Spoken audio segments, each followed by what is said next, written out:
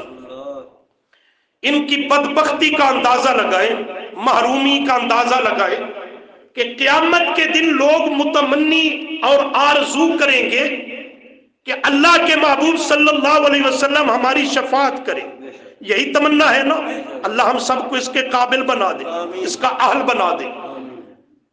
ہر آدمی شفاعت کا طلبگار اور متمنی ہوگا، لیکن یہ قرآن کو نہ سیکھنے سمجھنے والا وہ کائنات کا سب سے بڑا بدترین شخص ہے کہ اس کی شفاعت کرنا تو دور کی بات، اس کی تو میرا پیغمبر اللہ کے سامنے شکایت لگائے گا۔ اور یہ بات کوئی روایت حکایت سے نہیں، یہ رب کا قرآن پڑھ رہا ہوں، 19واں پارہ ہے، اس کا پہلا رکوع دیکھ، پہلا صفحہ دیکھ، سورۃ الفرقان ہے۔ وقال الرسول یا ربی ان قومی اتخذوا ھذا القرآن مہجورا، تو یہ کل قیامت کے دن سب سے بڑا مجرم وہ قرآن کا مجرم ہوگا۔ اسی کے ساتھ بخاری کی حدیث سنیے، نبی علیہ السلام فرماتے ہیں بے شمار خوش نصیب سعادت مند وہ لوگ ہوں گے کہ جو میدان معاشر میں اللہ کی رحمت سے جنت میں ان کو پہنچا دیا جائے گا۔ اللہ ہم سب کو ان میں شامل فرما دے۔ بعض وہ خوش نصیب ہوں گے کہ جنہیں میرے شفاعت بالاذن کے ذریعے رب ان کی بھی نجات اور بخشش کر دے گا۔ بعض وہ ہوں گے کہ جنہیں جہنم میں ڈال دیا جائے گا۔ ایماندار ہوں گے لیکن گناہ زیادہ ہوں گے، ایماندار ہوں گے، مسلمان ہوں گے، گناہوں کی پاداش کے نتیجہ میں انہیں جہنم میں ڈال دیا جائے گا اور جہنم میں چلے جائیں گے، پھر بھی میرا رب کئی مرتبہ میرے محبوب کو شفاعت کی اجازت بخشے گا۔ شفاعت برحق ہے لیکن بالاذن ہے، جبری نہیں، قہری نہیں، جو جی میں آئے سو کر گزرو نہیں۔ شفاعت برحق لیکن شفاعت بالاذن۔ بالاذن کا معنی اللہ جس کی شفاعت کرنے کا اذن اور اجازت پیغمبر کو دیں گے، شفاعت بھی اللہ کی اجازت سے ہوگی، ہوگی بھی اسی کے متعلق جس کے بارے میں اجازت دی جائے گی۔ یہ شفاعت برحق ہے، میرے پیغمبر کو رب اجازت دے گا، میرے محبوب صلی اللہ علیہ وسلم جہنمیوں کے حق میں جہنم میں جو پہنچ چکے ہیں شفاعت کرے، میں رب قبول کروں گا، میرا نبی شفاعت کرے گا۔ اللہ کچھ ایمانداروں کو نکال کر کے، صحیح بخاری سے پڑھ رہا ہوں، جنت میں بھیج دے گا، پھر شفاعت کی اجازت ملے گی، پھر جا کر کے جنت میں انہیں پہنچا دیا جائے گا، پھر اجازت ملے گی۔ یہ چلتے چلتے اللہ کی طرف سے خاموشی ہو جائے گی۔ پہلے تو فرمایا جا رہا تھا اب بھی اجازت ہے شفاعت کرو، اب بھی اجازت ہے مزید شفاعت کرو، خاموشی ہو جائے گی۔ میرا نبی اظہار کرے گا یا اللہ مزید بھی اجازت ہو تو میں شفاعت کروں۔ اللہ کریم فرمائیں گے میرے محبوب اب بس، اب بس۔ سنیے گا جملہ حدیث کا، کیوں بس؟ اس لیے کہ اب جہنم میں صرف قرآن کے مجرم باقی رہ گئے۔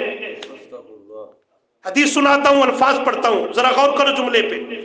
جہنم میں صرف قرآن کے باغی، قرآن کے مجرم باقی رہ گئے، اور سب کو جن کے اندر کوئی ذرہ بھی ایمان تھا آپ کی شفاعت کے ذریعے میں رب نے نکال دی اور بخشش فرما دی۔ صرف وہی بچ گئے جن کے ذمہ جرم یہ ہے، دفعہ یہ ہے کہ انہوں نے زندگی کے اندر 70 سال 80 سال 90 سال عمر پائی، لیکن زندگی بھر ایک مرتبہ بھی قرآن کو سیکھا اور سمجھا، اس کی درس اور تعلیمات کو حاصل نہیں کیا، قرآن مقدس کو عمل زندگی میں نافذ نہیں کیا، اس سے عبرت نصیحت نہیں پکڑی، اس کو ایک اضافی اور خارجی کام سمجھا، یہ تو کام ہی نکمے لوگوں کا ہے، فضول لوگوں کا ہے، قرآن کے مسائل لے کر کے بیٹھے ہیں، درس قرآن کا اہتمام ہے، تم اللہ اللہ کرتے رہو، نماز پڑھتے رہو، ذکر اذکار صدقہ خیرات کرتے رہو، عمل عبادت پہ زور دو، بھلا قرآن کا سیکھنا اور سمجھنا یہ بھی کوئی دین میں ضروری ہے، یہ سارے کام کرتے رہے لیکن نماز روزہ عمل عبادت ذکر فکر سب ان کے منہ پہ مار دیا جائے گا، قرآن سامنے آئے گا، یا اللہ یہ میرے مجرم ہیں، میرے باغی ہیں، اللہ کریم فرمائیں گے میرے محبوب اب بس بہت ہی شفاعت ہو گئی، یا اللہ کیوں؟ فرمایا ما باقیہ فی جہنم الا من حبسہ القرآن، ما باقیہ فی جہنم الا من حبسہ القرآن، اب جہنم میں صرف قرآن کے مجرم باقی رہ گئے، اور حبسہ القرآن کا معنی ہے قرآن صرف جہنم میں وہی باقی رہ گئے جن کو قرآن جہنم سے نہیں نکلنے دیتا، الا من حبسہ القرآن کا صحیح معنی یہی ہے، جہنم میں صرف وہی باقی ہے جن کو قرآن جہنم سے نکلنے نہیں دیتا، ان کے حق میں شفاعت اور سفارش کرنے نہیں دیتا، قرآن کے یہ مجرم ہیں وہ ابدی جہنمی ہیں، ہمیشہ ہمیشہ وہ جہنم میں رہیں گے، ہمیشہ ہمیشہ جہنم میں رہیں گے۔ اس لیے میرا دوست عرض یہ کر رہا تھا، آج جو کافر کو قرآن کی بے حرمتی توہین حدت کرنے کی جرت ہوئی ہے، اس میں کردار ہمارا شامل ہے، اس میں گفتار ہماری شامل ہے، اس میں ہماری دین اسلام اور قرآن سے روگردانی کرنی شامل ہے، وگرنہ کافر کو کبھی یہ جرت نہ ہوتی، کافر فراز کا ہو، کسی اور ملک کا ہو، یہودیت کی شکل میں ہو، عیسائیت کی شکل میں ہو، یا کسی اور صورت میں ہو، آج قرآن کی اعلانیہ برملا سر عام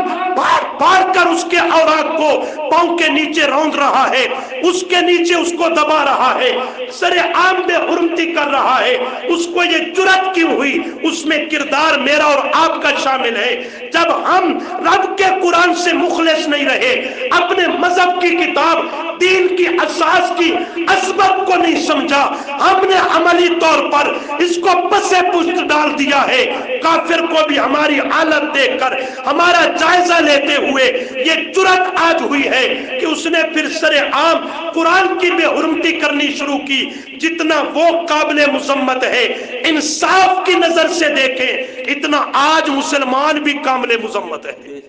کیا خیال ہے کہ نہیں ہے؟ اپنے ماحول کا جائزہ لے لیں، درس قرآن ہوتا ہے عشاء کی نماز کے بعد، کتنے فیصد حاضری ہوتی ہے؟ کیا یہ قرآن کی بے حرمتی نہیں ہے؟ یہ قرآن کی عزت و عظمت کے خلاف نہیں کہ اس کو سیکھنا سکھانا پڑھنا پڑھانا ایک اختیاری مضمون کے برابر بھی حیثیت نہ دینا؟ کیسے کوئی تسلیم کرے کہ تیرے دل میں رب کے قرآن کی عزت اور عظمت ہے؟ یہ موبائل پہ تو میسج آ جائے تب تک سکون نہیں آتا جب تک اسے پڑھ نہ لے،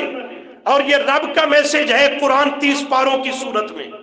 اسے زندگی بھر نہیں پڑھا، نہیں سمجھا، نہیں سیکھا، اس کے بغیر اطمینان سے چین سے زندگی بسر کر رہا ہے، جنت کا دعوے دار بھی ہے، پیغمبر کی شفاعت کا تمنا آرزو کرنے والا بھی ہے۔ میرا دوست یہ تیرا ذہن اور سوچ شیطانی دھوکہ اور اغوا ہے، حقیقت میں یہ تیری خوش فہمی قیامت کے دن تیرے منہ پہ دے ماری جائے گی۔ سب سے بڑا مجرم وہ ہے جس نے زندگی میں سب کچھ کو سیکھا اور سمجھا لیکن رب کے کلام کو اس نے سیکھا اور سمجھا نہیں، اس کو اس نے لازمی مضمون کا درجہ دے کر اس کی طرف توجہ نہیں کی۔ اس لیے میرے دوستو آج سوشل میڈیا پر خطباء اپنے اپنے خطابات میں کفار کی مذمت اور ان کو ڈانٹنے اور زجر کرنے پہ زور دے رہے ہیں، قرآن کی بے حرمتی کر دی، بالکل ٹھیک ہے، یہ آواز اٹھانی چاہیے، ہمارا دینی مذہبی حق ہے، قرآن کے تقدس کا عظمت کا یہ تقاضا تقاضا ہے، لیکن اس کے ساتھ ساتھ میری گفتگو کا خلاصہ اور میرا مطمع نظر یہ ہے، اس نقطے پر سب سے بنیادی طور پہ غور کرنی چاہیے کہ کافر کو تیرے دین کی کتاب کی یوں بے حرمتی کرنے کی جرت کیسے ہوئی؟ لمحہ فکریہ یہ ہے، دعوت فکر یہ دے رہا ہوں، اور اس کا نتیجہ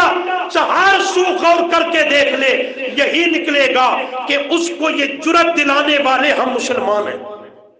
اگر ہم قرآن کی غیرت، اس کی عظمت، اس کا تقدس صحیح معنوں میں دل میں رکھ کر اس کو سیکھتے سمجھتے، اپنی عملی زندگی میں اس کی تعلیمات کو نافذ کرتے، تو دنیا کائنات کے کسی دور اور زمانے کے کافر کو یہ جرت نہ تھی کہ وہ رب کے قرآن کی طرف میلی نگاہ اٹھا کے دیکھے۔